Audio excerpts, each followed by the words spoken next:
Yesterday's game, Mumbai City against Chennaiyin FC.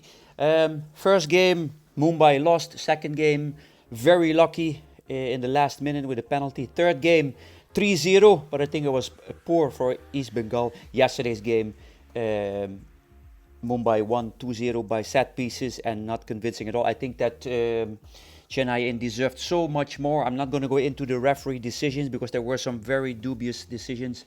At the same time, I think, if I would sum up the game, it was Chennai City against Murtada Fall. Let's go into it.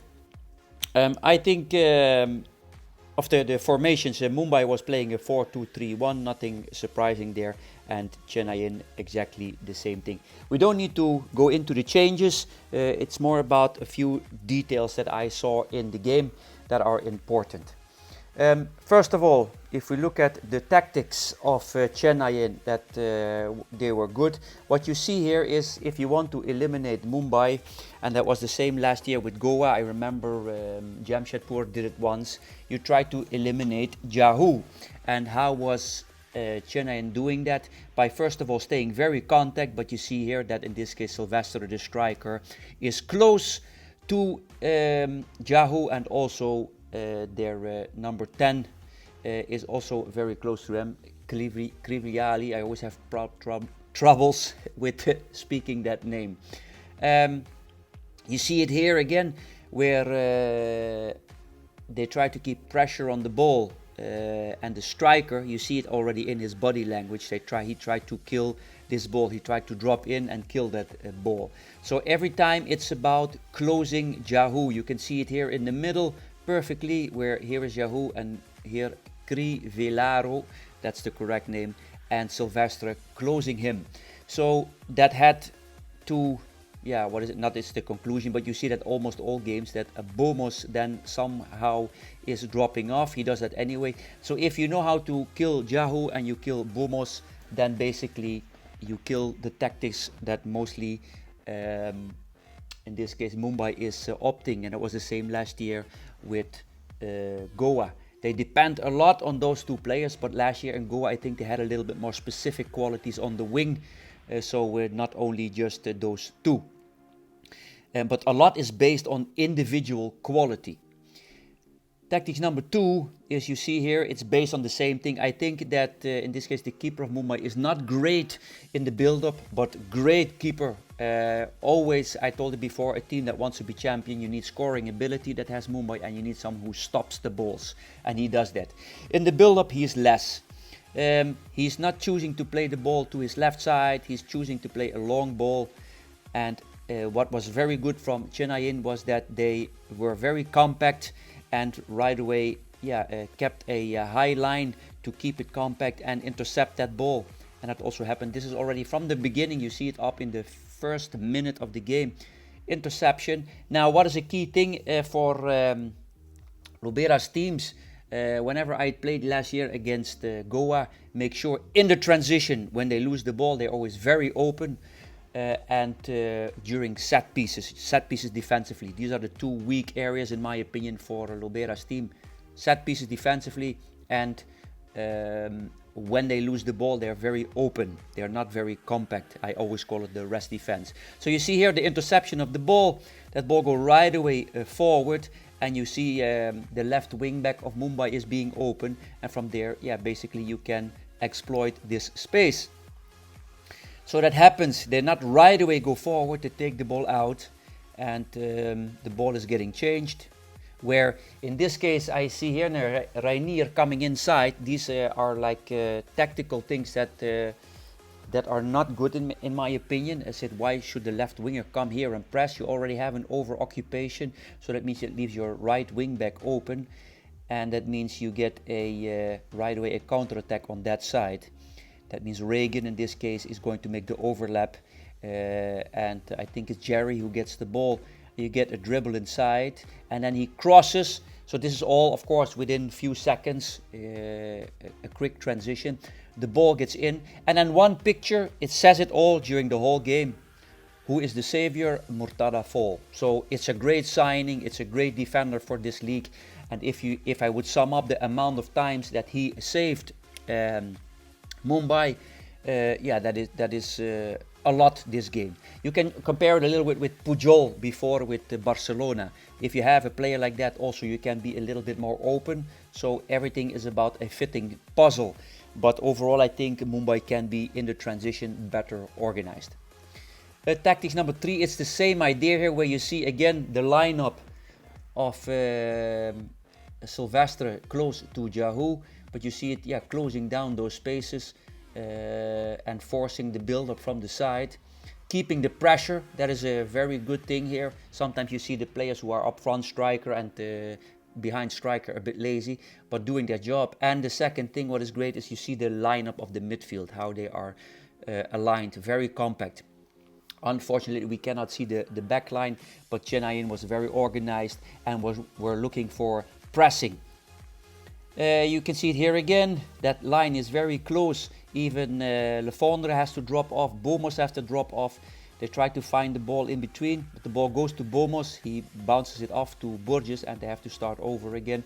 And then I point out again how the midfield line is organized. Also here, number 4 here on the left side, he's waiting. He's not right away stepping out. He's keeping the space close, and then he steps out, and you get again that line to keep pressure on the ball.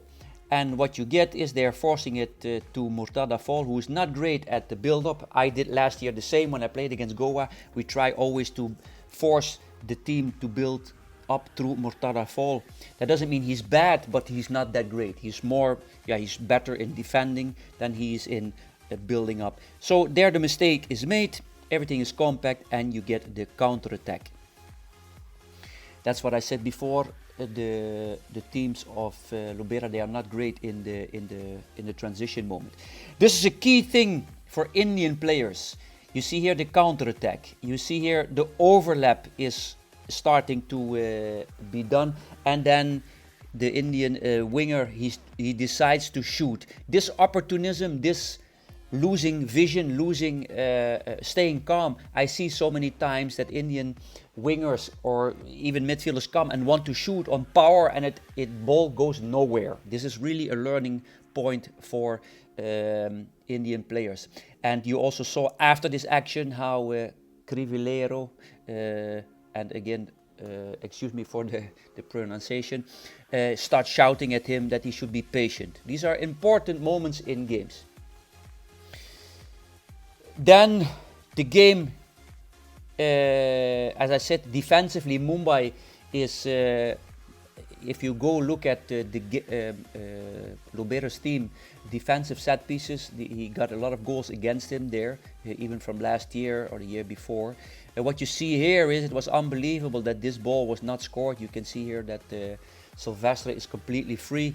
You see also another midfielder of Chennai completely free, and they should have scored it. This is all within the first minutes of the game. Chennai had still a lot of other chances to score. As I said, the referee didn't make the best decisions, but as I said, I'm not going to go into these situations now. The set pieces the other way around, and this is an Asian football basically. One thing I want to point out, I'm not a great fan of zonal defense, but first you look at it is the first half, the last minutes. In Asian football, the first minute of the game, the last minute of the first half, the first minute of the first half, and the last minute of the game, always you see issues, and especially when there are set pieces. One or two players never doing what they have to do or sticking to their task. First of all, I'm not a big fan of zonal defense. I saw Silvestre, for instance, also he had to mark Murtada Fall, but in this case the ball drops in the end, and I'm not sure who is marking here on the Mumbai player, but the keeper makes a mistake, and the Chennai player is not fulfilling his task by marking the number 4 of Mumbai. And in that last second, that is psychologically is a big bummer. Just before halftime, you were 1-0 up, you're doing well, and then you get the 1-1. It's the same thing, the 2-1, and this is a very interesting thing. I think this is a big positive plus for Mumbai, also for Lubera. Last year game, Goa against Northeast United. In the last seconds of the game, Goa got a free kick. Now, in this case, I will get back to what I was talking about here. The free kick is taking this way. And now this is the point. The ball is getting inside to Borges. But this is the point, Regan Singh. If you go to watch that game, Northeast against Goa, exactly the same thing. Regan is defensively in heading not so good, and I think that Lobera remembered this, and that's how in this case they scored the goal. Borges gets the ball, he puts it in. Then I think, yeah, how Bomos, he's not a strong header, how he's freely can just touch the ball here so easy. And then here, one of the midfielders of Chennai also let Lefondre go. And that is the essence of set pieces. In split seconds, stay with your opponent and you lose the game. And that's how it's done. So overall, I think Mumbai didn't convince me at all. If you look at the last set piece, scoring that goal, of course, is great. That is also part of the game. But there's still a lot of work for Mumbai, in my opinion. Even if they're top of the line, I just look at football different. I look at tactical things. I don't look at just out at, if you're a little bit lucky, because also that luck sometimes can turn. So you want to have tactically strong, stable teams. For Chennai, hard luck because they deserved more. And from the referee decisions, but also even they played well. They played well organized, and I think they deserved more. See you at the next one.